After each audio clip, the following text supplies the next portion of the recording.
Welcome to the Industry Show. I'm your host, Nitin Bajaj, and joining me today is Saumya Bhatnagar. Saumya, welcome on the show. It's really great to be here. Thanks for having me. Pleasure is all ours. So let's start with a big question. Who is Saumya? You dropped the big one first. So, I am the Chief Product Officer of a company called as Involve AI. We started the company about 5-ish years ago, and we've been growing ever since. I handle product and technology, and I would consider it my passion to build things from scratch. So that's what I do. That's what I've done my whole life. So the path of quote unquote an entrepreneur is the exact one I was meant to be on since the beginning. That's awesome. And we'll talk a little more about Involve.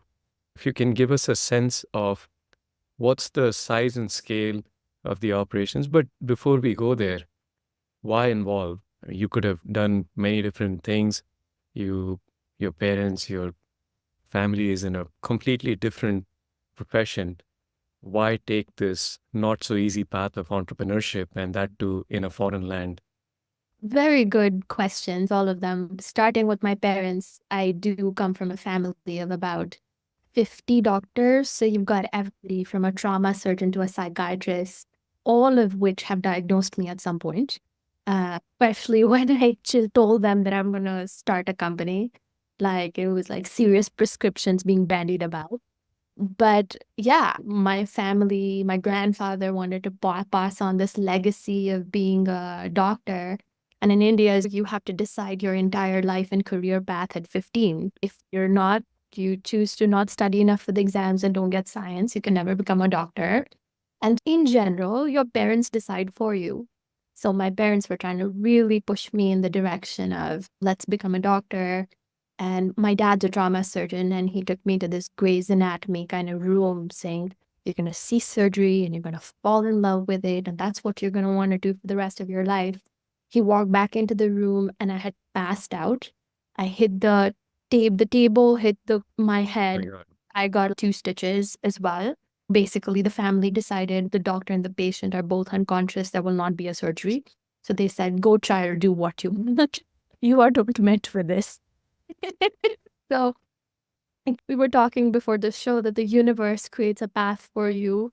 Me passing out that day was the path that started me on to, okay, now what do I want to do? And I always, now that I look back, I always thought in code. Everything was a decision tree for me, like all the way from what I'm going to eat this morning to what my day is going to be. Everything's a decision tree. I have a plan A, B, C for everything. So I started building. I started coding very early, and it was in the 10th grade that I met my co-founder, and we started building this project that we didn't even realize became a company. And my path got set for me, I want to say. That's amazing. Yeah, that's the universe, but then also looking at knowing just what you want and then someone else coming along that has Yeah. complementary skills and here we are. So tell us more about how and where Involve is today, and more so in terms of the size and scale, but also the impact the company is creating for its customers. Yeah. So Involve AI is a company that basically is, we want to call it something like revenue analytics. We're helping B2B businesses improve revenue, make more efficiencies in their revenue. So that can be from predicting churn more accurately, all the way from automating SDRs, which is our next product that we're doing, which is like the starting of the revenue pipeline. How do you automate that? So where we're thinking about from start to finish, what does revenue streams look like for companies and where can we put AI there to optimize those revenue streams? We're in an economy that is harsh. And this is the time where companies can truly optimize their operations to continue getting the revenue, at least maintaining the status quo, if not growing it, without having to grow the manpower behind it. So that was always, we were like, again, because I always thought in terms of code and decision trees, I always looked for optimizations everywhere. And the first business that we started, this was a very major problem for us because we were selling B2B. it is a very labor intensive sell process. You're always involving more than 3 people. It's a complex sale. The number of times when we were always about, the contract was just about to be signed, and you're like, oh, let me also get my CIO involved. And we're like, oh God, where can you optimize it? That was the idea behind it. In terms of impact of Involve AI, we've grown pretty significantly. We've raised a Series A. We raised a $22 million Series A round from Sapphire Ventures. We are at about 50 employees, more or less. They're spread across. We've got some people in South America. We've got a lot of people here. We work out of our Glendale office. And in terms of impact for companies, uh, we are reducing significant manual labor for companies. Stuff that is mind numbing and stuff that actually doesn't contribute to productivity or that dollar value, but in fact takes you away from it. Right. That's the part that we're trying to automate. Our thesis in the world is AI cannot automate the conversation that you and I are having right now. But AI can take away from this mind numbing work and let humans do what humans are meant to do, be creative, have conversations, build relationships. So that's our stake in the ground. I love that. On one end, revenue has always been important, even more so in these times. And then two, especially for B2B, the sales cycles can be elongated. And at every juncture, every milestone, you bring in yet another decision maker. And then now you're looking at the decision by committee, which, as we know, never goes anywhere. And so I love the notion of focusing, allowing us to focus on the relationships and letting AI do the grunt work, which is in many ways, in many places, important, but not something that you and I should be spending time on. So that's extreme value. Now, when you look at solving for X and given your penchant for coding, for making decisions, if I were to flip around and ask, what is Soumya's one big challenge? What would that be? Not having enough hours in the day will definitely, but that's, I think, a challenge we all resonate with. Couple of more hours in the day would be just perfect. But I think the biggest challenge for me is being able to be involved, extremely involved, yet detached at the same time. And I don't know if it's just an entrepreneur trait or it is just my trait. I really don't know. But entrepreneurs, especially me, I tend to get very attached to what I've done, the work I've done. So, and failure is a part of the game, which is, it's just how it is. You have more failures and just little glimmers of success. And that's just what it is. But yeah, I do take failure very hard, like in the grand scheme of things, even if it's a small one. But on the flip side, even though it raises my cortisol levels that I have more gray hair than I should, have at this point. But on the other hand, it definitely stokes a fire where I can't stop thinking about it, where I ideate and I innovate to be able to make sure that doesn't happen again. So it's a pro and a con. In that moment, it seemed more of a con. Uh, So that's definitely a very big challenge for me, like in terms of mindset. And in terms of the business right now, I think the how can we, it's the same thing. How can we get more productivity from our people? How can we grow the business at a pace that is unprecedented? That's everybody's goal. How do we ship better features quicker? That is the forever challenge in different variations, but that's my one big challenge part that I have at any given point. I can resonate and relate to the whole notion of ownership, right? As owners or even as parents, at any given point in time, the product or the child is our baby. And we tend to consider them as mirrors and reflections of us. And Right. it's, yeah, I can relate to pushing ourselves and beating up ourselves up when there is failure, even though failures are lessons. We do take that hard and rightly, but it's a work in progress. Oh, the number of calls my dad has got in the middle of the night. Who didn't raise me with your parenting? If there was a point you blocked my phone like for a week, I'm not dealing with it. You find someone else. Now, on the flip side of challenges come opportunities. I would love for you to share the one that you're most excited about. I'm very excited about our new product that Hmm. we're launching. We thought long and hard about we want to be called the revenue AI platform. That's our big lofty goal. The BHAG, big hairy audacious goal. Yeah. And we wanted to go next, which is trying to automate what an SDR does. And it's a fairly complex workflow that we're trying to optimize and let AI do every part of it Hmm. until the final stage when the human reviews and edits and like sends communication. So in terms of opportunities, I think there's a massive potential there that I'm very excited about, which is where the challenge comes that we can't ship features fast enough because Yes. there's so much you can do in that realm. So I'm really excited about that. And also I'm really excited about, again, trying something. I've always built B2B products. This is going to be our first BLG product, which is a very different mindset. It's a very different way of evaluating problems and very different ways of presenting solutions. Hmm. Where when we create a pure B2B product, you expect customer success and customer support to be there every step of the way. So you can take certain liberties with ease of use, for lack of a better word. But when you're going completely product led, nobody is going to be helping the user out. So the way you think through solutions of complex problems also is a shift. So that's an amazing opportunity for me to learn as well as we're going through that. You're right. And especially in a PLG environment, you also have to think through a lot of the scenarios, not every single one of them, maybe, but also to rule them out at the same point to not make it too complicated for the user. Yeah.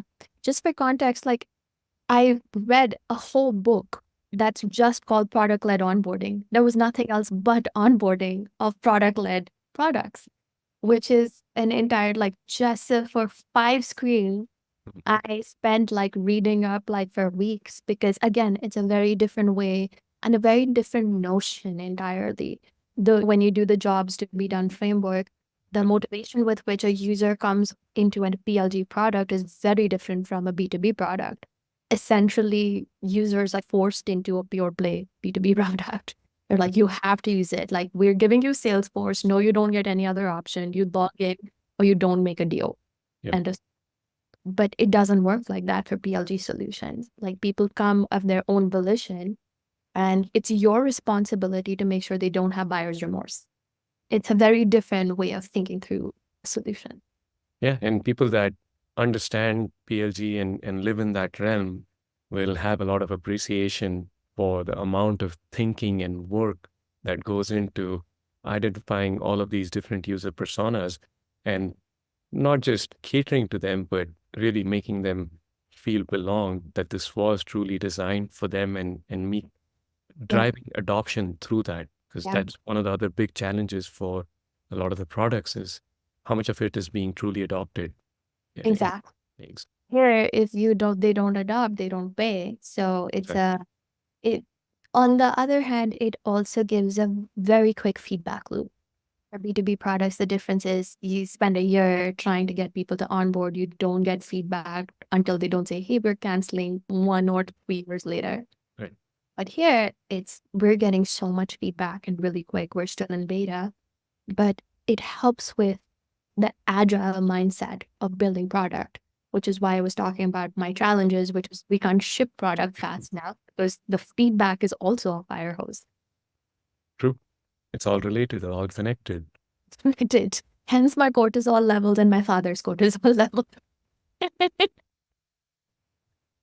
Now, as we look into the future in terms of opportunities, I'd love for us to pause, take a look in the rearview mirror, and I'd love for you to share 2 moments in your life, personal or professional, where in one case, something did not work out as you had expected. There was failure, lessons, and everything good that comes with it. But on the other end, something that blew your own expectations and became a success beyond what you had imagined. I'll start with the first one, which is something that blew my expectations.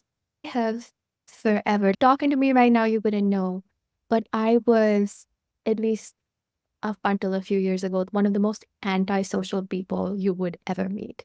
I was like the quintessential developer that you see in every show or movie. And our first sales guy ever, when we hired for Involve AI in the US, he's a very close friend of ours. And he would say, when I met Saumya, that this was the toast he gave on my birthday. And it was like 25th birthday or something like that. And he goes, like, when I first met Saumya, I only wanted to be her friend because when she sets the building on fire, I want her to tell me where the exit. I was so touched. So I never anticipated that I would ever be in a profession where I would need to interact with so many people. I would have to have leadership capabilities and I would have to be warm and friendly and somebody for people to look up to. So when I started building my first company, which was like literally right out of high school, it literally started as a fun coding project. I referred to it as a project for almost 2.5 years, and I sold it in 4 years. So it was a project for a very long time. So when it started, like that avalanche motion, the snowball effect started, I really wasn't ready for it. Neither did I anticipate that something like this would happen. So that was truly like something that I was like, yes, it was hard work, but it was a lot of divine intervention that really made it happen. So that was, I think, one of the something that I remember, and I'm like, wow, that's crazy. Yeah, I don't even see a hint of it. So Yeah, kudos. I'm sure thank you. that took a lot of hard work. Took a lot of hard work because, and a lot of books, honestly, it's sad to admit it, but a lot of self help books. Like, I don't know what I'm doing because now I was reading and I was a team lead to all of these people who were twice my age. And I had no idea what I was doing. I didn't have credibility. Again, there was a high, but of course, there were a lot of lows behind it, and I overcame. And in terms of what I anticipated would go really well and didn't was when I came to the US, I came to do my master's because once a geek, always a geek. You have to, I wanted to do natural language processing. I wanted to really get my hands dirty. So I came to the US to do my master's. And again, when you ride on a success that came, and I won't lie about it, relatively easily, because you try for it, you get cocky. And so when I started the second business, the second company, which didn't work out, like we had a very small exit, but doesn't count for in the grand scheme of things. I really expected it to work because I'm like, I've done it once. So I'm like, the country is different, but fundamentals don't change. And I was very cocky after that. Like now in retrospect, I feel I expected it to do well. Failure wasn't an option and it failed, at least in my eyes. And that was something that was, at the end of the day, you can apply the same principles over and over. But it's again, it's 99% hard work. You need that 1% of luck. You need that fairy sitting on your shoulder. And sometimes it just doesn't work out, which is why there has to be a detached attachment to whatever you're doing. Failure should always be on the table because 99% of the times that's what happens. So thank you for sharing this because I'm sure for most people is very difficult to share our failures openly, let alone admit that we had our past pushing us and bringing all kinds of ego and other things into play. So really appreciate you being very open and honest about that. It helps many others, including me, for reminding us and also for cautioning us against past does not predict the future. If anything, it is a good time to be humble and bring Right? in that humility to our next project. Yeah, thank you. It's always a learning experience. And I feel like you can always learn how to code, you can always learn how to speak, you can do all of these things. But having these like basic qualities of humility, leadership, all the good virtues is very important to being an entrepreneur. You are literally responsible for lives and their families, and you're responsible. The ripples go far out, more than you can anticipate. So it's always good to have a plan B. It's always good to do. And ever since then, what I've started doing is what I call pre-mortems. I do a pre-mortem for most critical, at least most one-door decisions. I try to get by every one of them. But all one-door decisions go through a pre-mortem. If something goes wrong, what would go wrong? And then I have a matrix about, and the final score is how messed up would things be if this went wrong? And it's scored. So anything that has a higher score, basically we try to mitigate risk upfront. Yep, it's a smart way to do it. And we all learn through experiences, and this is your experience. Yeah. Now, I'm tempted to ask you, after this heavy thinking, Yeah. how do you detach from all of this? How do you de-stress? What do you do for fun? Uh, I love to cook. I cook a lot of recipes. I can make literally, and I'm not even joking, any Indian recipe you tell me, I can make it. I can make it all the way from butter chicken to bangan ka bharta to curries, you dals. I make everything. And then now I've started playing around with like more recipes. I made burrito bowls. So I play around a lot with my cooking. So I love to cook and I'm a very avid reader. I'm always reading. I try to keep a pace of one book a week, uh, Wow. which is, yeah, that is a chore in itself, but I really do enjoy more like listening instead Mhm. of reading. Yeah. But I read one book a week. I'm reading The 48 Laws of Power right now, which Yep. is pretty interesting. Before that, I read Predictably Irrational. And then before that, I read Everybody Lies, which is an awesome Yes. book. So, yeah. And then I work out a lot. I love hiking. I have a house where literally there's a hiking trail every place. Like it's in the mountains. I can hike anywhere I want. And I take my crazy dog right here and I take her hiking. And this way she doesn't be on my carpet when she gets mad. It's a win. It is. We're going to put your cooking skills to test because I'm an avid eater and I don't cook. Yeah, And we can go on a nice long hike, either in the mountains or by where we are. So we'll make that happen here in the next few days. egg curry. Done. Some other people may be involved, but we'll make sure to bring Gaurav in on that so he can validate and certify those eggs. 100%. Now, on to my favorite part of the show, Soumya, the one-line life lessons. I'd love for you to share your life lessons with us. Always keep your humor is the biggest. I think not taking anything too seriously it has been a very big revelation to me, where when you can self-regulate and you can reduce your own cortisol levels, because I feel, and this as an entrepreneur, I think we're always running on just a little higher cortisol levels than average. That's just the way of things.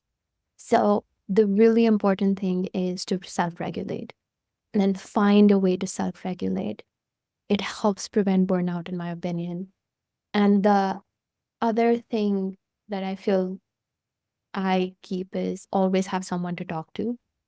Someone who doesn't, I don't need you to fix it. I don't know if you've seen that Instagram video where that woman has a nail on her hand and the guy is trying to tell her that you have a nail. And she's, I don't want you to fix it. I just want you to listen. And the guy's just trying to tell her that you have a nail like right here. I have headaches all the time. And she's going on and on. And he's, but there's a nail. Just don't fix it. You need that person who's not fixing it, but is listening and is a sounding board and understands that you're trying to regulate emotions. And then, of course, you'll find a solution or ask somebody. Having that person who understands your situation at that point is really important. And the last thing is Whether you're true to anyone else or not does not matter as long as you're true to yourself. Don't lie so much. And everybody has this thing of fake it till you make it. Great, do it. But don't lie so much that you forget what the truth actually is. Because that's what causes companies to crumble. Everyone embellishes, everybody glosses over things. When you raise investment, you're like, yeah, we're doing really well. We didn't have 20% churn last month. Do what you gotta do, but just don't lie so much that you delude yourself into believing that that is not happening. So those are like the three top ones for me, I think. Thank you so much. I especially resonate with the last one. And the one thing I tell others, and just because this is what I remind myself, is the only person you can really fool is yourself. Right.